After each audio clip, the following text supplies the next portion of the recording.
In that case, I want us to look at the foreword to this book, written by Richard Akinjide. So let's read from page 5. This is the book we are reviewing as we look back 60 years into time. Fellow countrymen, the story of coup d'etats in Nigeria by Richard Akinola. I recommend this book to you. On page 5, Richard Akinjide makes this point. He says, in fact, the so-called Nigeria created in 1914 was a complete fraud. Do you agree with him?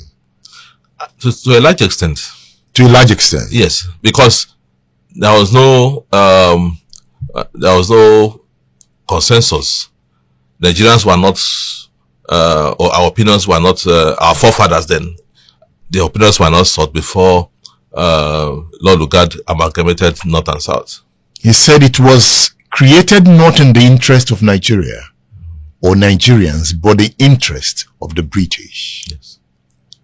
And what were the structures created? The structures created were as follows. Northern Nigeria was to represent England. Western Nigeria like Wales. Eastern Nigeria was to be like Scotland. Is defining the United Kingdom. Yes. So they wanted to replicate it with Nigeria. Yes. He goes on to state, in the British structure, England was permanent majority in the House of Commons. There was no way Wales can ever dominate England. Neither can Scotland dominate England. But they are very shrewd. They would allow a Scottishman to become Prime Minister. They would allow a Welshman to become Prime Minister in London. But the fact remains that the actual power is rested in England. Was that the model? Yes. According to him, that's the model. But whether that is in reality today, I wouldn't know. Because he was a minister. Yes. In that first administration. Exactly. He was the Minister of Education. Yes. So that was what Lugard created in Nigeria, a permanent majority for the North. The population figure is also a fraud. Remember, one of the crises that led to the coup was census crisis. Yes. Now, when you were publishing this part in your book, were you not setting us out for a big problem? Because this is quite revealing. Yes. He said something here, the population figure is also a fraud. Yes. In fact, a British colonial civil servant who was involved in the fraud was trying to expose it, but he was never allowed to publish it. The analysis is as follows. If you look at the map of West Africa, starting from Mauritania to Cameroon, and take a population of each country as you move from the coast to the savannah, the population decreases. As you move from Lagos towards Kaduna, Kanu, he's saying the population ought to be decreasing. Or conversely, as you come from the desert to the coast, right from Mauritania to Cameroon, the population increases. The only exception throughout the zone is Nigeria. Nigeria is the only zone whereby you go from the coast to the north, the population increases. That means you move from Lagos to Kanu, the population increases. What point is he trying to make here? I think it's because try to contest the validity of the census. That the issue, because it has been quite contentious on the issue of the north having, higher population than the south, and that has been the major argument in terms of various census figures. If you look at the landmass of Niger, you know Niger is a big country, but when you look at the population, it is a small country. It's just like Niger State. Niger State is like, it's as big as about 4 different states in Nigeria.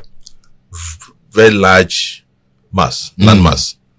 But the population is not as large as the landmass. So Akinjide is questioning the population figure of the North. Yes. That a place like Sokoto, those zones should not have large population. Precisely. Because if you go to Mali has a large landmass.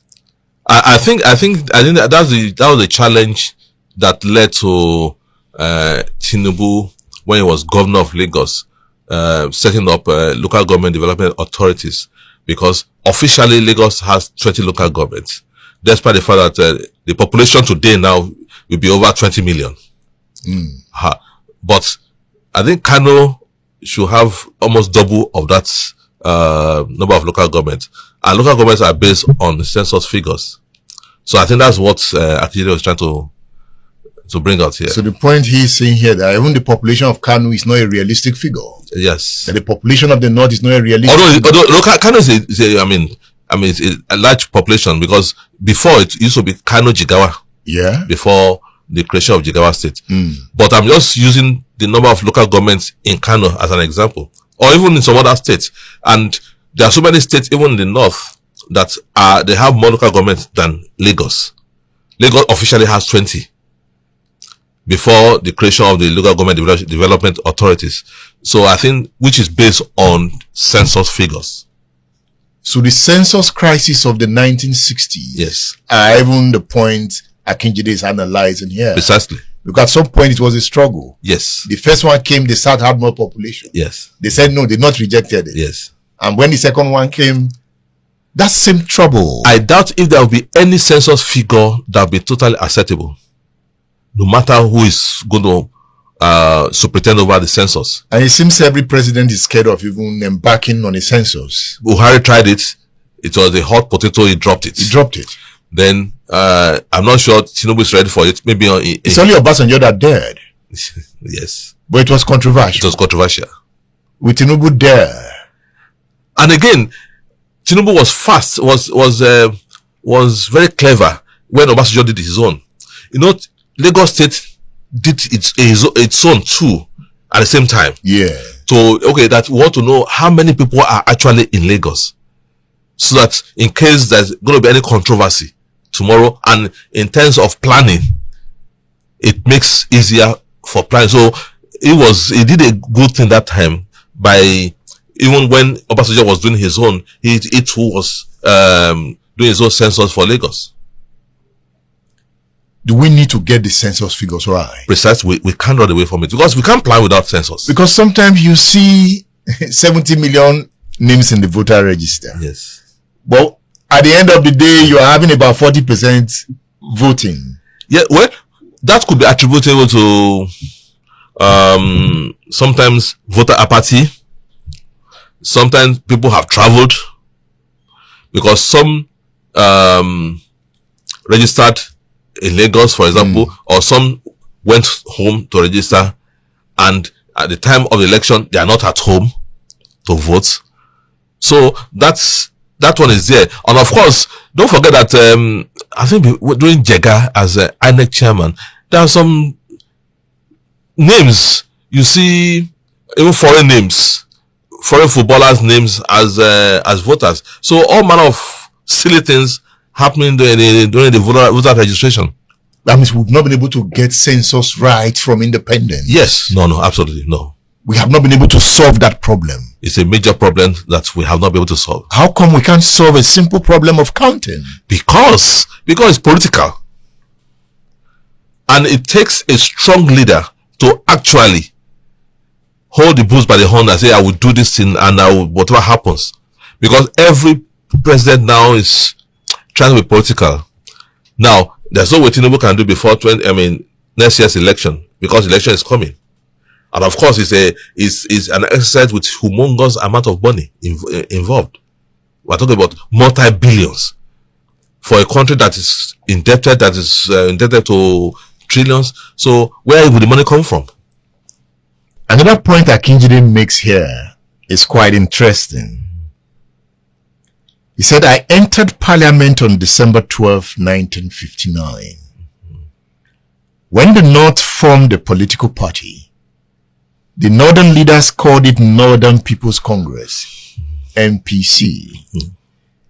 They didn't call it Nigeria's People Congress. That was in accordance with the dictum and policies of Lugard. When Aminu Kano formed his own party, it was called Northern Elements Progressive Union, NEPU, not Nigerian Elements Progressive Union. It was only Awolowo and Zik who were mistaken that there was anything called Nigeria. How would Akinjide say that? Because we are looking at the background to the coup. Yes. He said Awolowo and Zik were mistaken. So perhaps to your turn to Israel, is that a point he is making? Yes, but well, don't forget that Akinjide too had always worked closely with the North. So there's a contradiction in what he's saying. Because he was a minister in that government. Well, minister in that government. But he was not a member of NPC. No, he wasn't. But don't forget that, I mean, whatever party Akinjide belonged to usually had, I mean, usually leaned toward the North. Both in the First Republic and the Second Republic. It was also Attorney General under Shagari's government, NPN government. Yeah. So he has always leaned toward the North. So there seems to be a contradiction in some of his position, because an average person will say, okay, well, you came to propound the 12 to 12 theory to give Shagari victory over Awolowo. But he can come and say, well, I'm a lawyer. I'm the lawyer to Shagari, and I had to propound that theory for us to win. But to an average Yoruba person, you know, say, no, you denied Yoruba person victory in that election. So, and they will see him as, in quotes, a puppet of the North. So, to an average Yoruba person, they see Akinjide as part of Northern oligarchy. He was a member of the NPN. The NPN, yes. He even ran for the office of governor of Oyo State in 1979. But I get defeated. Yes. So he has always had that kind of relationship with the North. But he made all this statement after this period. But Yes. perhaps he has reflected. He had reflected. Perhaps. And now said, okay, I was wrong. Because this speech was made during the launching of your book. In the year 2000. By this time, Akinjide has stopped being the Attorney General. Yes. He has stopped being the Minister of Education. He has seen a lot. I tried to get certain information from him, and he said, Richard, I will not tell you. Say, I would rather there's some information that will die with me. Why do they always like dying with information? I wonder. Are there informations you want to die with too? Well, except if it's personal to some certain people. As close as I was to Ganifa Himi, there's certain things I can't say about Ganifa Himi in the public. Because of our relationship. So Akinjide might be right, because he had access to security information. Yeah, but that wasn't a private matter. That was because he got that information by virtue of his position as a minister in the government.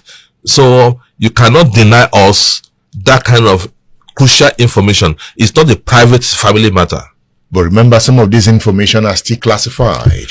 I'm sure by now they would have declassified.